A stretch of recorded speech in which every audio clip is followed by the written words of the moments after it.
The FIFA World Cup is hands down the greatest sporting event in the world. Throughout its history, 79 nations have taken part, and in the last World Cup alone, over 5 billion people tuned in to watch it, which is over 60% of the entire planet. But the story of the World Cup is even crazier than you could imagine. It's one full of controversy, politics, passion, and love for the beautiful game. So, this is the entire history of the World Cup.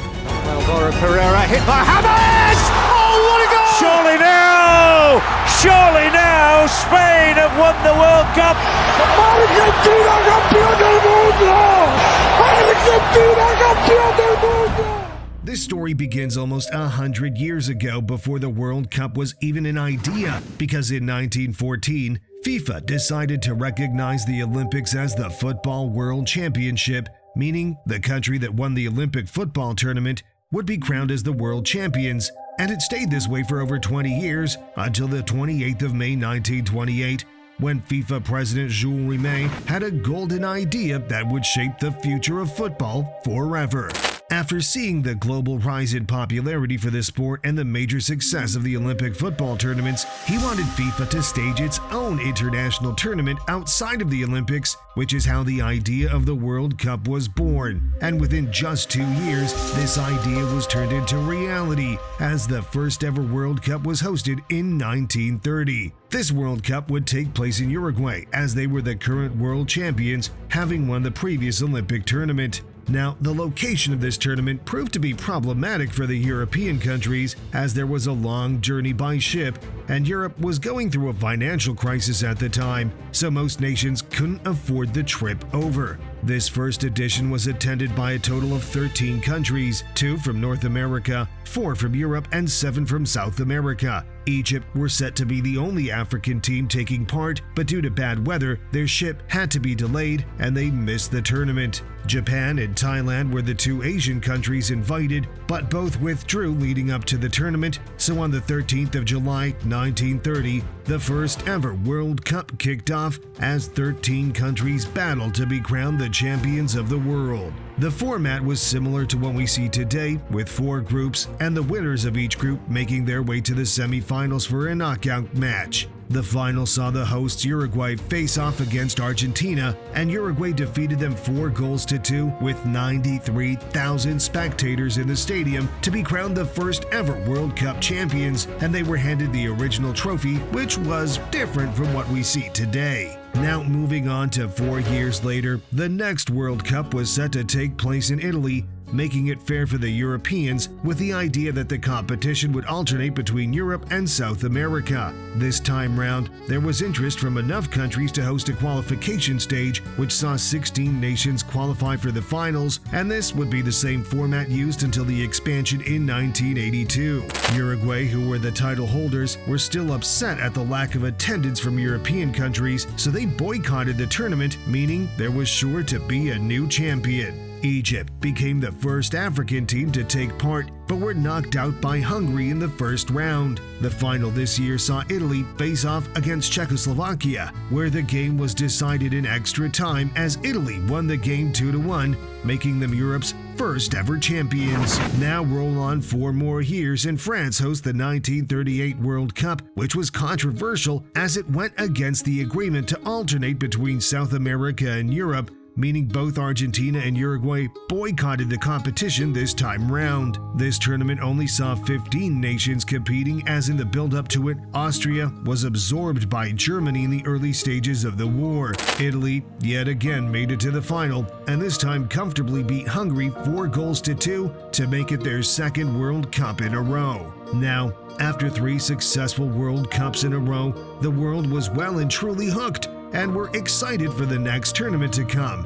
But unfortunately, it's a bit difficult to host a World Cup when there's a world war going, so fans and players would have to wait 12 years for the great tournament to return, but believe me, it was going to return in style.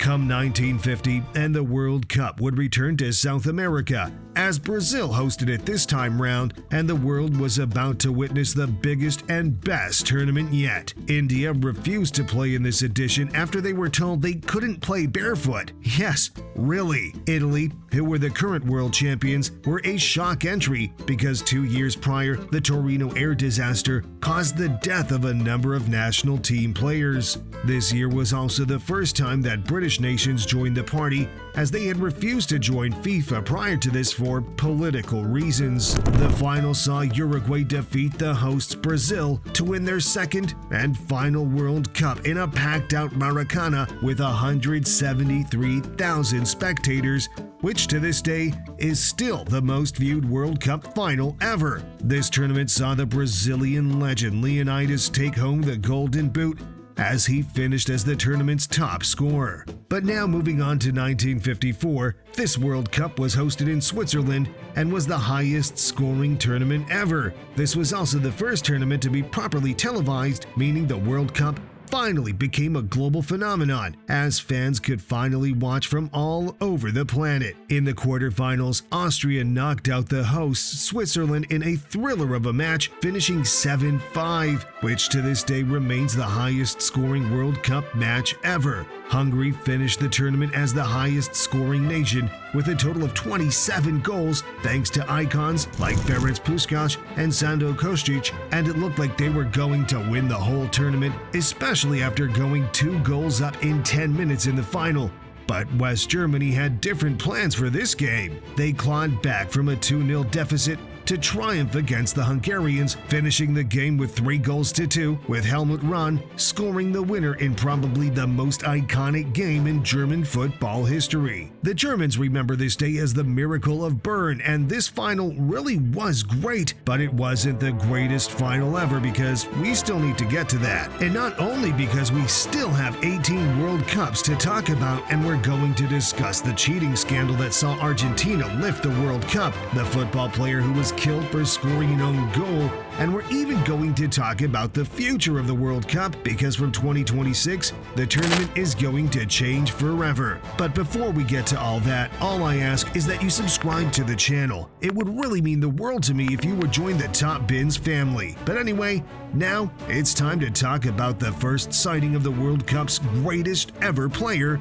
Pelé. 1958 saw Sweden host the World Cup, which meant that, yet again, it was held in Europe twice in a row, and the rest of the world were not happy. So, FIFA decided that this would be the last time this would ever happen, and from the next tournament, they made the rotation between continents an official rule. We also saw a certain 17-year-old Brazilian by the name of Pelé make his mark on world football by lighting up the tournament. He scored in all of Brazil's knockout games, including a brace in the final, as Brazil beat Sweden 5-2 in a comfortable victory, meaning Pelé claimed the first of 3 World Cup trophies. Alongside Pelé was Brazilian teammate Zagallo, who would go on to make history by becoming the first person to win the World Cup as a player, and then, 12 years later, as the coach of Brazil. As much as Pelé stole the headlines, there was a French striker who made history this tournament by the name of Just Fontaine,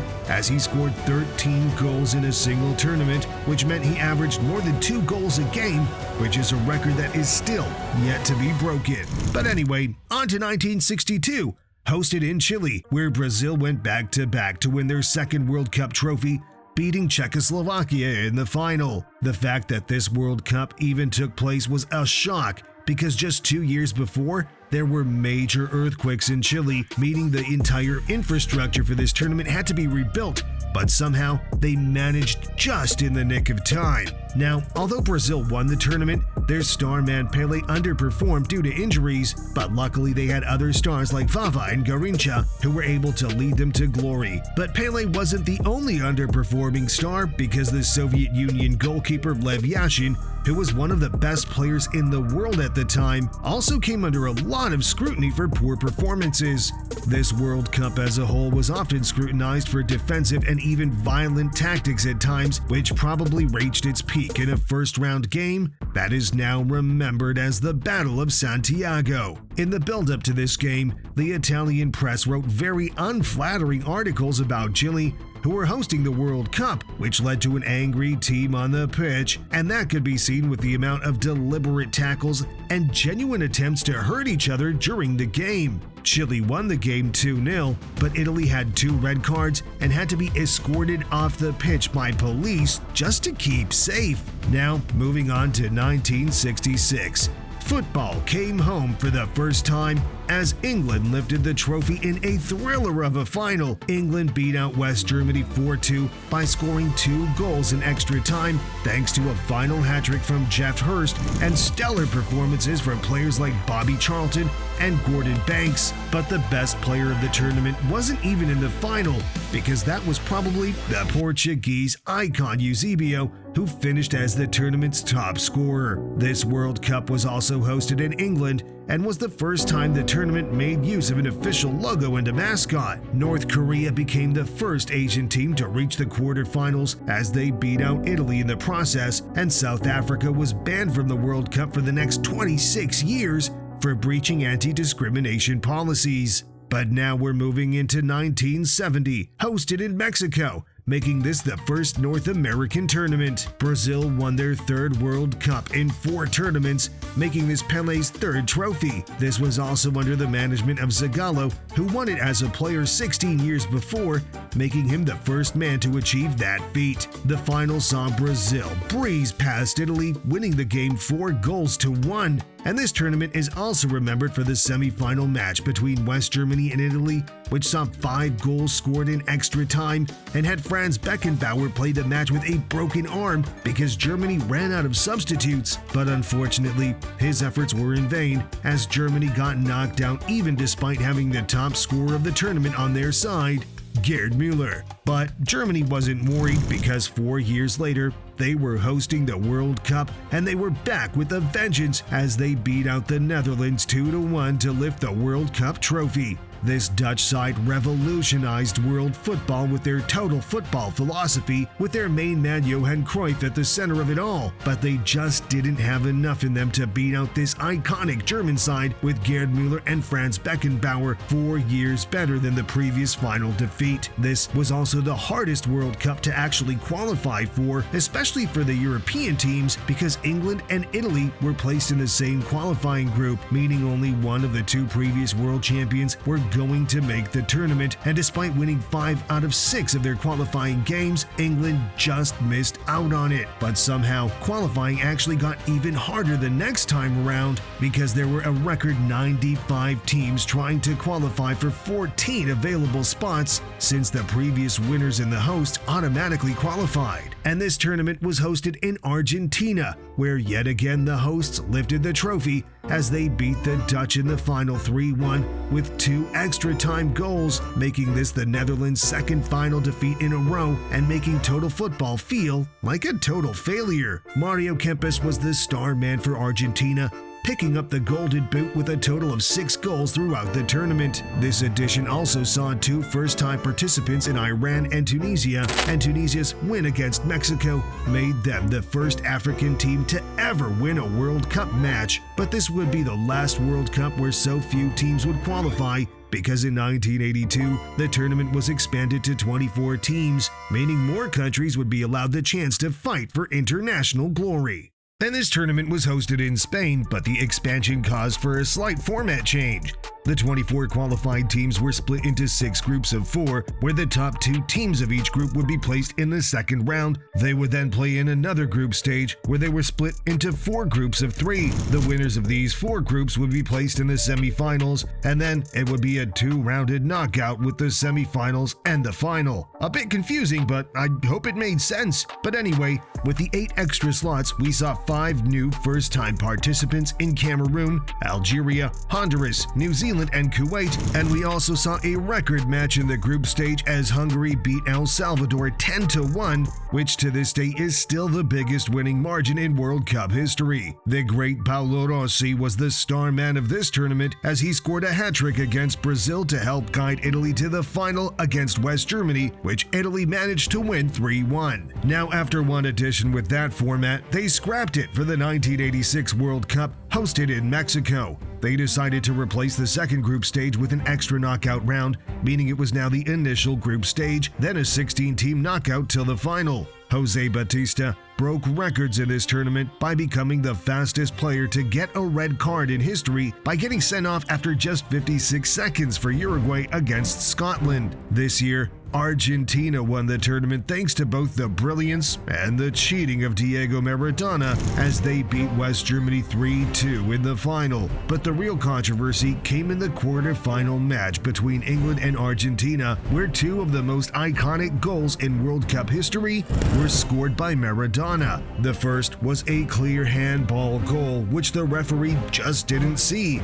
And the second was what is described as the goal of the century as he dribbled past 5 English players from half pitch before putting the ball in the net. Despite being so wrongfully knocked out in the quarterfinals, Gary Lineker still took home the Golden Boot with 6 goals for the tournament, but surely that wouldn't have been enough for him to forget that controversial hand of God. But in 1990, the major controversy actually happened in the qualifying stage of the World Cup, because the Chilean goalkeeper Roberto Rojas got banned for life and got Chile banned from the World Cup. Chile faced Brazil in a crucial qualifying match when Rojas saw a flare thrown onto the pitch. He took this as an opportunity to fall to the ground and cut himself with a blade that he hid in his gloves to make it look like the flare hit him. If the flare actually did hit him and was thrown by the Brazilian fans, Brazil would have been disqualified. But unfortunately for Rojas, one photographer was able to pick this all up on camera, meaning he got caught and was banned for life from the World Cup, and Chile were banned from this tournament. But now let's get to what actually happened in this tournament hosted by Italy. Well, yet again, we saw West Germany face off against Argentina in the final, but this time West Germany did enough to seal the victory, winning 1-0. This was the lowest scoring tournament ever, but two players did steal the hearts of world football, being Italy's Salvatore Schillaci, who won the Golden Boot, and England's Paul Gascoigne, who played with magic in his feet. Cameroon were also the first African nation to reach the quarterfinals as African football continued to rise in strength, but still couldn't match the Europeans or the South Americans. Now moving on to 1994, this was hosted in the United States and became the most viewed World Cup in history, with a total attendance of 3.6 million spectators live in the stadiums, and quite a lot happened this year. After the group stage, Diego Maradona tested positive for drug usage and was banned mid-tournament, which left a gaping hole in the Argentina team, and they got knocked out in the first game without him. The Russian player Oleg Solenko became the first player to score 5 goals in a World Cup match against Cameroon, and in that same game, Roger Milla scored Cameroon's only goal, making him the oldest goal scorer in World Cup history at 42 years old. The final this year saw Brazil face off against Italy. After 90 minutes, the score was 0-0. Then, after another 30 minutes, the score remained the same. This was the only final to ever finish goalless and the first final to be decided with a penalty shootout, which Brazil won 3-2. Romario was awarded the Golden Ball for being the best player at the tournament, but the Golden Boot was shared between Stoichkov and Solenko with 6 goals each. But the real controversy and heartbreak of this tournament happened with the Colombian national team because Andres Escobar was killed for his performances. The Colombian team was seen to be their golden generation, and the entire country was expecting strong performances. At this time, Colombia was not in a good place as the country was controlled by gangs and the cartels, so this World Cup was a shining light for the nation. Colombia got knocked out in the group stages, and the critical moment was an own goal by the captain Andres Escobar, against USA. Upon his return home to Colombia, he went to a bar, and as he left the bar, he was shot and killed for his own goal, marking a dark day in the history of the World Cup. It was alleged that this was an organized hit by the cartels, who were angry at the captain as they'd placed big bets on the Colombian team and were angry at him for their loss, but that hasn't been confirmed. But despite such a tragedy, football lives on, and Colombia did actually qualify for the next World Cup in 1998, hosted in France, but yet again got knocked out in the group stage. Thankfully, this time round, there were no tragedies associated with the early exit. But this World Cup did also see a shift in the format once again, because we finally got the expansion to 32 teams, which is the format we know today, and for the last time in 2022. This expansion also now allowed for 2 countries from the same continent to be placed in the same group together. This tournament saw Lothar Matthäus play, which was a record-breaking moment as he became the player with the most World Cup appearances in history, with 25 across 5 separate tournaments. This year's final saw Brazil face off against France, with each team having arguably one of the 2 best players in the world at the time, being Zidane for France and Ronaldo Nazario for Brazil. A couple hours before the final, Ronaldo Nazario suffered seizures, which should have ruled him out of the game, but he controversially was placed in the starting 11. His performance was a shadow of the player we saw throughout the entire tournament, and on the other hand, Zidane showed up, scoring 2 goals in the final to win France their first ever World Cup. This French team also had Didier Deschamps playing, who would go on to become the second person to win as a player and then as a manager 20 years on from this tournament. But anyway, despite this loss to France, Brazil would be back and back stronger, because they didn't come to take part, they came to take over. This was the first World Cup hosted in Asia and was split between South Korea and Japan. Brazil were even better than they were last time, with a front 3 known as the 3 Rs for Ronaldo, Ronaldinho, and Rivaldo. This front 3 helped Brazil storm the tournament as they beat Germany 2-0 in the final. Ronaldo Nazario picked up the Golden Boot, but the Golden Ball award for Best Player was handed to the German goalkeeper Oliver Kahn. South Korea became the best performing Asian nation in history as they reached the semi-finals, which was a great achievement for a smaller footballing nation. But now, roll the clock to 2006, and Germany were hosting this tournament. Ronaldo Nazario became the greatest goal scorer in the history of the competition by scoring his 15th World Cup goal, breaking the record for the most goals in history. This year was a brutal one, with the most yellow cards ever in a tournament, with a total of 345 cards, and the brutality this year was epitomized in a match between Portugal and Netherlands, which is now known as the Battle of Nuremberg, as there were a total of 4 red cards, making that the most cards ever in a single match. This was also the first of 5 World Cups that both Messi and Ronaldo would take part in,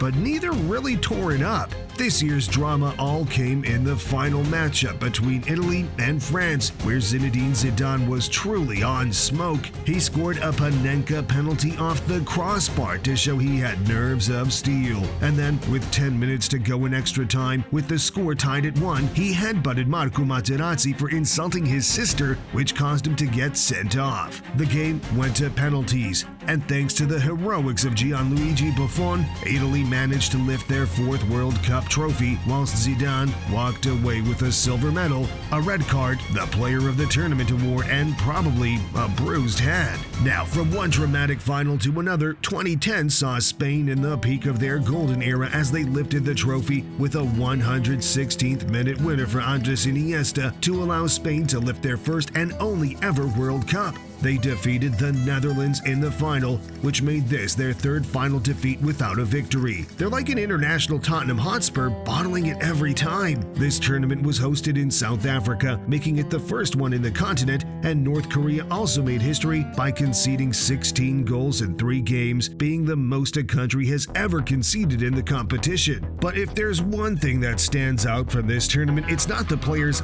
or the coaches, but it's the football. The Jabulani was the football created for this tournament and was considered as the ball from hell. It was unpredictable and erratic for players, and they hated it. But this just added more drama and excitement, and from a viewer's point of view, it was beautiful to watch, making it the most iconic football ever.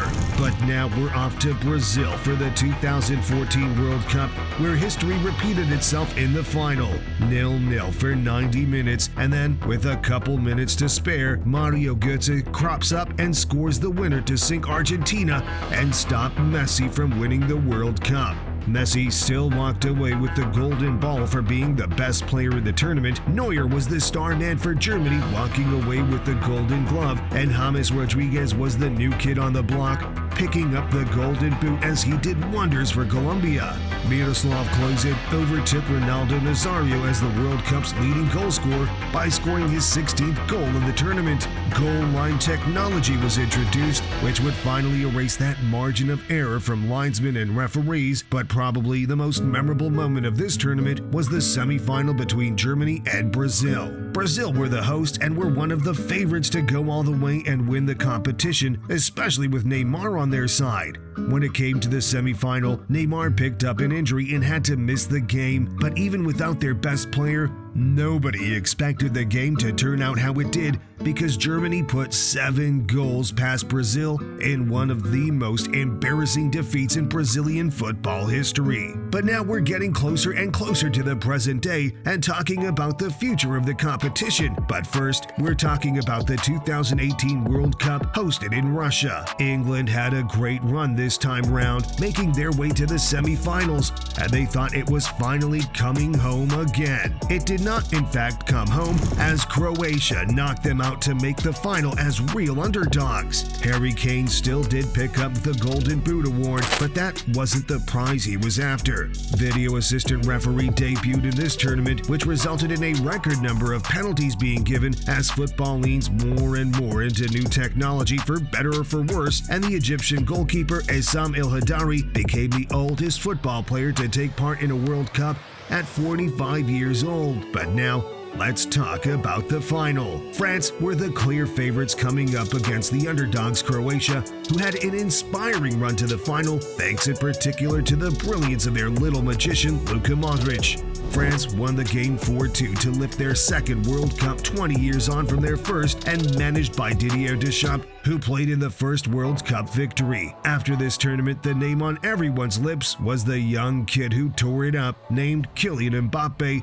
who would do the same thing in Qatar 4 years later. 2022 became the first World Cup hosted in a Middle Eastern country and was hosted in December in order to compensate for the extreme temperatures. Since Qatar didn't have the stadium set up from before, they practically built every stadium from scratch, and despite some serious controversy in the ethics of these stadiums, I have to admit they look beautiful. This tournament saw both Messi and Ronaldo make history, but in very different ways. Cristiano Ronaldo became the most substituted player in the history of the World Cup, having now been subbed off a total of 11 times across his 5 World Cup campaigns. And then, as I'm sure you know, Lionel Messi finally lifted the World Cup trophy in what was the greatest final football has ever seen. A 3-3 thriller between France and Argentina that took the game all the way to penalties. Kylian Mbappe scored a final hat-trick, finishing as the tournament's top scorer,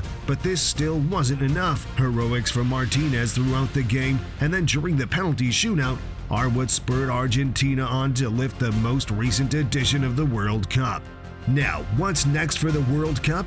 The 2026 tournament will be hosted in North America and shared between Mexico, Canada, and the United States. This World Cup will see an expansion from 32 teams to 48 teams, who will be placed into 12 groups of 4, where 2 teams will qualify from each group to form a knockout stage, and then the 8 so-called best performers who finish third in the groups will also join this 32-team knockout stage, meaning more games and more drama for fans. Who do I think will win it? If Harry Kane has managed to get all the Spurs out of him by then, I'd say England, but over a decade at Spurs is hard to shake, so I'd go with Brazil in that case, with the likes of Endrick, Vini Jr., and Rodrigo all young and fired up. Now, after 22 World Cups, Brazil remains the only nation to play in every single World Cup. Klose sits on the top of the all-time score chart, but Kylian Mbappe is only 4 goals away from that, so it's likely he's going to overtake it. And there's just a chance that Ronaldo stays playing long enough to make his 6th World Cup and have one last go at completing football. But anyway, if you enjoyed this video, then I can guarantee you'll enjoy the one on screen now. You should really click on it. Trust me.